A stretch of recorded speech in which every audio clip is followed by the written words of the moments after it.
Tell absolutely everything about a person just by looking at them. Old soldier, widower, keeps pigeons despite the havoc they play with his lungs. Looks just like one of his Patagonian fantails. The usual short back and sides. His thoughts shift back to his wife. She cut his hair for all those years. As the barber's saffron nicotine-stained finger folds back his ear like a pink blanket, he dwells on those 2 pickled onions left in the jar. He'll have them with his tea tonight. The last of his Gladys's cooking.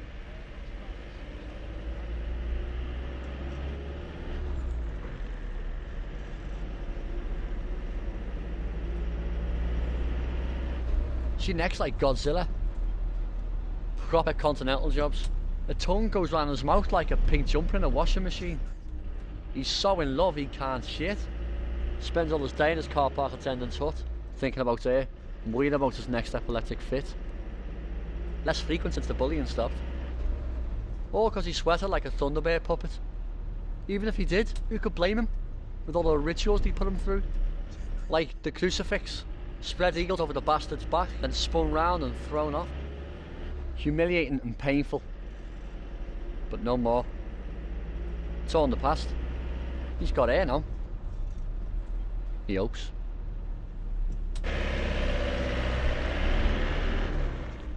The family breadwinner's in trouble. He won't be winning it or making it anymore. Sacked from the bakery. Well and truly in the shit. It was all going so well. In charge of frozen bread orders.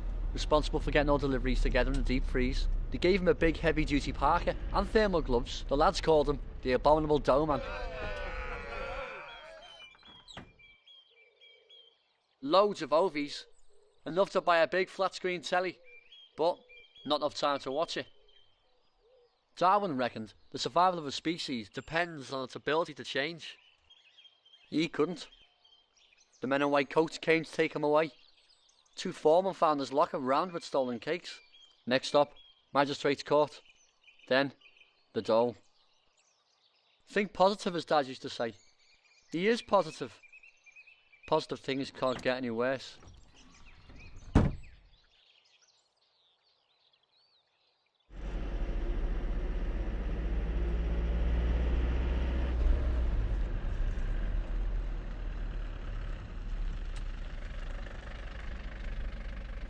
His mum didn't send him to Sunday school to learn about baby Jesus. She sent him to keep him away from his half fella after Saturday's drinking.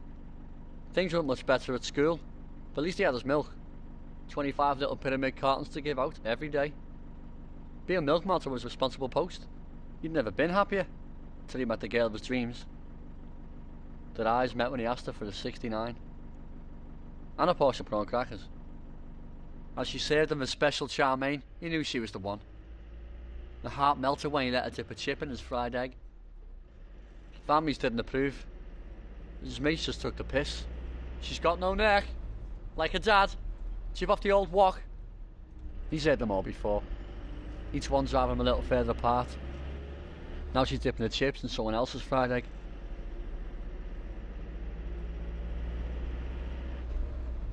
Keen cricketer. Fast bowler. Who gives a toss about dull balls? You never see a miserable bowler. Apart from him, he's got a face that all the girls love, but a scabby back that he knows they'd hate.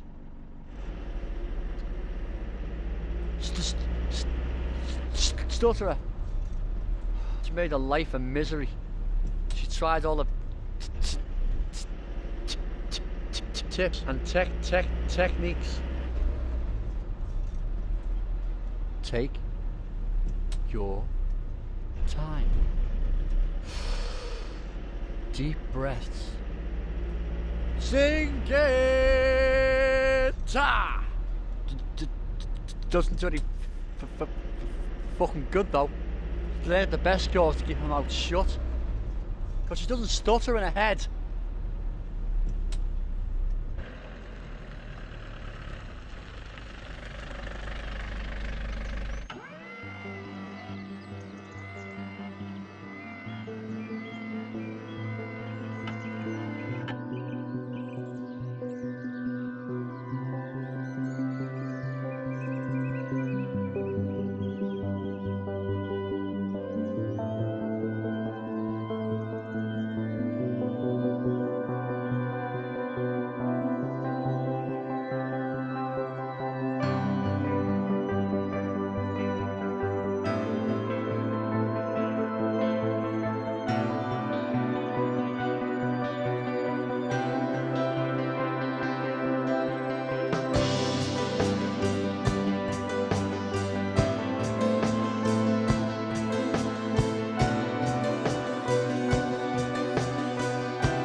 Tell absolutely everything about the person just by looking at them.